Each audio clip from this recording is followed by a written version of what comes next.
c'était de la natation de ouf, quoi. On voit là sur l'action là, de Dembélé à la fin, là, Griezmann qui plonge, qui splash dans la flotte. C'était incroyable. Je sais pas comment ils ont fini pour jouer sur un terrain pareil. En tout cas, on a vu un match de foot, un bon match de foot. Hein, on va parler de ça. Salut à tous, footeux, des footeux de la même famille. C'est Thomas. Fin du match entre la France et l'Irlande dans ce match de préparation en vue de la Coupe du Monde 2018. Hein, 2-0, un but de Giroud, son 31e. On va revenir là-dessus. Et un but de Fekir 3 ans après. Hein, putain, 3 ans après. Ça passe hein, quand même pour le Lyonnais qui a marqué un but sur une belle frappe sèche où Doyle, le gardien, c'est un peu cuté, mais quand même ça le fait. Du coup, les Français qui préparent bien ces 3 matchs. Hein. Vendredi, il y a l'Italie, ensuite après, il y a les États-Unis. Et Deschamps avait décidé justement de choisir ce profil-là parce que ça ressemble un peu à l'Australie le 16 juin, le premier match des Bleus. Car l'Irlande, c'est clair, c'est pas non plus une grosse équipe. Hein. Il n'y a pas non plus d'énormes. Il y a Coleman en latéral, il y a Shenlong devant, mais c'est pas non plus une équipe de ouf. Hein. Certains jouent en Première Ligue, beaucoup en Championship. En tout cas, on a vu une équipe complètement regroupée. Hein. Les Bleus devaient faire le jeu. Après un quart d'heure, pour vous dire hein, un peu la statistique de ouf, il y avait 89% de possession de balle. Incroyable. Seulement 11% de possession de balle. C'est-à-dire, les Français avaient fait déjà 300 passes au bout de 30 minutes. C'est un truc de ouf, quoi. Et là, ils ont fini le match à presque 600 passes. C'est un peu rare dans le jeu de Deschamps, quand même, parce que lui, il est habitué à justement un bloc assez bas avec des attaquants qui viennent chercher et puis des phases de transition rapides avec des jeux en contre. Là, c'était vraiment choisi exprès pour créer du jeu. C'est pour ça que l'équipe en question de Dédé, c'était un peu une équipe bis, hein, avec donc Mandanda dans les buts, Rami, que Varane revient juste tout fraîchement de la Champions League. Il y avait Umtiti à côté de lui, Benjamin Mendy de Man City qui a joué 64 minutes, qui a été plutôt bon, hein, qui a été montré d'ailleurs une belle frappe de loin. On va revenir sur les occasions. Sidibé, il y avait Nzonzi, le Sévillan en sentinelle, Matuidi, l'homme aux 1000 poumons, l'ami Tolisso du Bayern en sorte de double pivot. C'était assez intéressant, j'ai trouvé. Et puis bah devant, c'était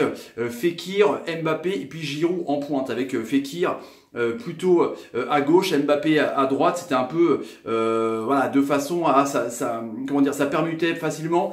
J'ai trouvé que Mbappé et Fekir au début du match marchaient un peu les pieds dessus parce que Fekir avait tendance forcément, malgré son rôle un peu excentré, de rentrer dans l'axe dans ce 4-3-3. C'était un peu, voilà, et Mbappé aussi rentrait dans l'axe pour essayer de proposer. Giroud redescendait pas beaucoup, cherchait les ballons, donc c'était un peu compliqué. Hein. Fekir, c'est pas Griezmann, parce que Griezmann, quand il est rentré, c'est clair qu'il venait créer des espaces un peu plus bas. En tout cas, ça m'a plu comme composition. C'était intéressant de voir des joueurs qu'on n'a pas vus depuis longtemps ou jamais. Du coup, le match a commencé direct avec Sidibé qui était très bon sur son aile comme d'habitude, hein, qui revient de blessure, avec une belle action où il a lancé Mbappé.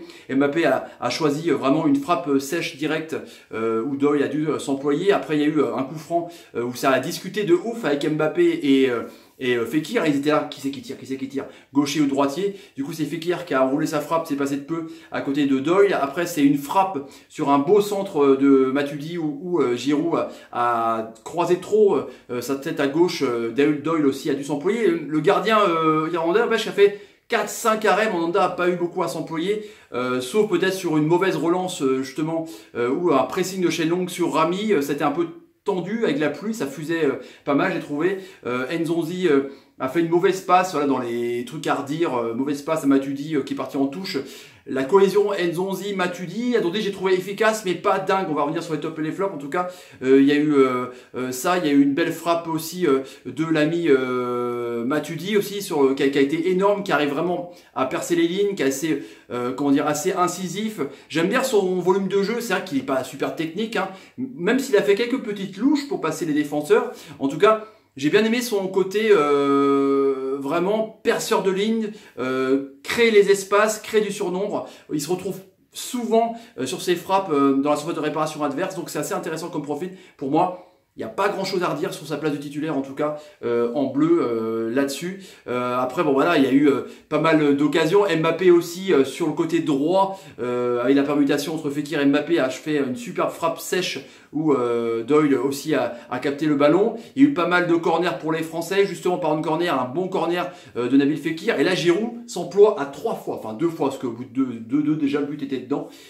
bim, il met une belle frappe de la tête, mais ici, enfin une belle tête, un coup de canon, mais il la prend carrément pleine face. Le défenseur irlandais arrive à la dégager.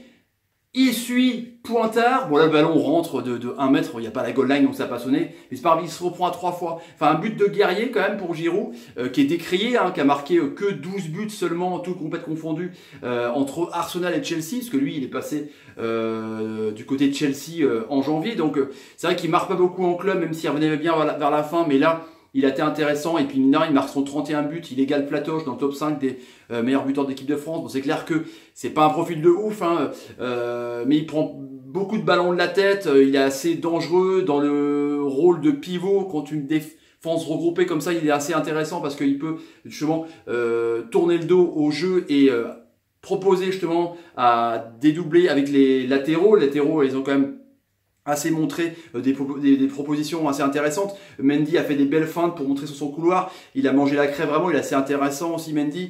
Il avait fait une belle frappe où Doyle a dû la claquer, une belle frappe de 25-30 mètres. L'ami Mendy, c'est assez intéressant. Et puis après il y a eu voilà ce but en 2-3 minutes, ils ont vraiment craqué parce que la défense tenait bien, la défense d'Irlande. C'était voilà, c'était une défense qui était regroupé de ouf, c'était dingue. Et du coup, on a vu une belle passe de Mbappé, Fekir dans la surface de réparation, fait des petits dribbles, là, temporise, fait un peu de samba do Brasil, et puis fait une petite frappe enroulée, une frappe sèche, hein, du droit, hein, et du coup, bah, ça, un peu à la manière de Karius, enfin, un peu moins quand même ridicule que Karius. Il la cut et puis ça rentre quand même. Et du coup 2-0. À la mi-temps, bon voilà, 2-0, le match est un peu plié. L'Irlande n'a pas montré grand-chose, à part peut-être les percées de Coleman. Et encore, Long n'avait pas non plus de proposition devant. Le peu que l'Irlande a fait, c'était en fin de match dans une piscine, quoi. En fait, à la fin, où Mandanda a vraiment boxé des 2 points, c'était un peu tendu. Il y a eu belles actions, mais sinon, voilà, l'Irlande n'a pas montré grand-chose. Une équipe vraiment... bah, pauvre techniquement, avec du kick and rush. C'est ça que Giroud a montré vraiment qui joue en Angleterre, parce que avec les défenseurs qui étaient en tenaille, bah ça c'était en combat sur le dégagement de Mandanda, il protégeait bien le ballon. C'est vraiment du kick and rush, c'est clair, parce que vu que la défense était regroupée irlandaise, bah, des fois les Nzonzi ou les Tolisso essaient de sauter un peu la première barrière pour essayer d'atteindre Giroud, pour pouvoir poser le ballon avec la poitrine et dédoubler justement sur Mbappé et Fekir. Après ça a recommencé direct avec Matuidi, était vraiment un super incisif. Il y a eu une belle frappe sèche côté gauche de Matuidi, il y a eu une belle tête plongeante aussi de Matuidi. Giroud a fait un joli tir en pivot côté gauche sur un beau centre où Doyle aussi a dû faire un bel arrêt. Heureusement que Doyle était là, sinon il y aurait eu beaucoup à mon avis, il y aurait beaucoup de plus de buts, peut-être 3 ou 4 buts en plus. En premier temps aussi, il y a eu une belle action avec Sidibé. J'oubliais celle-là parce qu'elle était assez criante, parce que Sidibé, vraiment sur son côté, c'est vraiment un attaquant, parce qu'il est souvent en surnombre devant. C'est un attaquant de plus. C'est intéressant avec Mendy qui est moins monté quand même, parce que voilà, il est en reprise, il voulait peut-être se jauger, peut-être pas non plus être trop dans l'effort physique, hein. Il a joué que 60 minutes. 64 minutes je crois, et Sidibé a fait un petit pont, il a fait aussi avec un compte favorable passer à un autre joueur, et puis il a remise à Tolisso qui arrive, paf, il enroule parfaitement, et c'est poteau. Donc voilà, il y a eu quand même pas mal d'occasions aussi. Il y a eu aussi bien lancé, l'ami Mbappé est arrivé devant le gardien, a marqué son but, mais c'était refusé pour hors-jeu.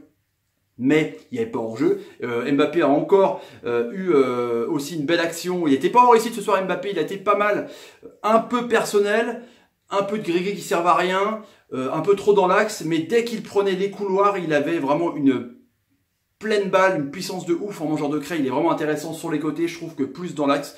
On verra comment ça va se passer par rapport à ça. Donc il y a eu pas mal de choses à dire quand même. Griezmann est rentré, il a fait une belle frappe aussi. Voilà, Griezmann est rentré, comme je vous dis, ça a vraiment étirer le bloc et il y a eu plus de solutions de jeu en tout cas là-dessus.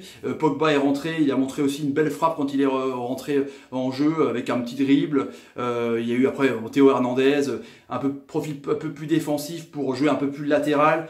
Pavard est rentré aussi. Enfin voilà, il a fait tous ces changements assez intéressants. Dembélé est rentré donc sur un beau contre avec l'ami Griezmann, ça aurait pu être assez intéressant. Sur le peu qu'on a vu, Dembélé a l'air en jambes, mais bon, il était bien pris par la défense. En tout cas, on a vu un bon match de foot des Bleus, pas non plus super sexy, mais un match efficace avec 2 buts en 5 minutes où ils ont fait craquer la défense irlandaise. Voilà, les amis, mon top dans ce match-là, que j'ai vraiment aimé, c'est l'ami Sidibé, que je trouve assez énorme, assez dans le surplus, dans le surnombre, il est vraiment super efficace. Et mon flop, c'est Nzonzi, que j'ai trouvé bon, mais pas oufissime, quoi. Jouer latéral, il n'a pas forcément percé des lignes, il n'a pas été super dangereux, enfin il n'a pas assez osé, il a été sobre quoi, mais pas énorme, j'attendais à plus, qu'il se montre plus pour ce match-là. Voilà les amis, le sondage du soir, à votre avis justement, sur un joueur, est-ce que vous avez trouvé la prestation d'Nabil Fekir bonne ou pas? Nabil Fekir a bien joué pour vous, oui ou non? On verra les réponses dans une prochaine vidéo. Vas-y les amis, si vous vous abonnez, n'hésitez pas à taper sur ma ganache, à mettre des commentaires, mettre des pouces quand Griezmann nous fait une bonne passe par exemple, et à partager la vidéo. C'est Nerf Daguerre les amis. Je vous laisse, ciao, à demain. Salut, salut. Un beau match quand même, mais sous la pluie c'était tendu. Tendu.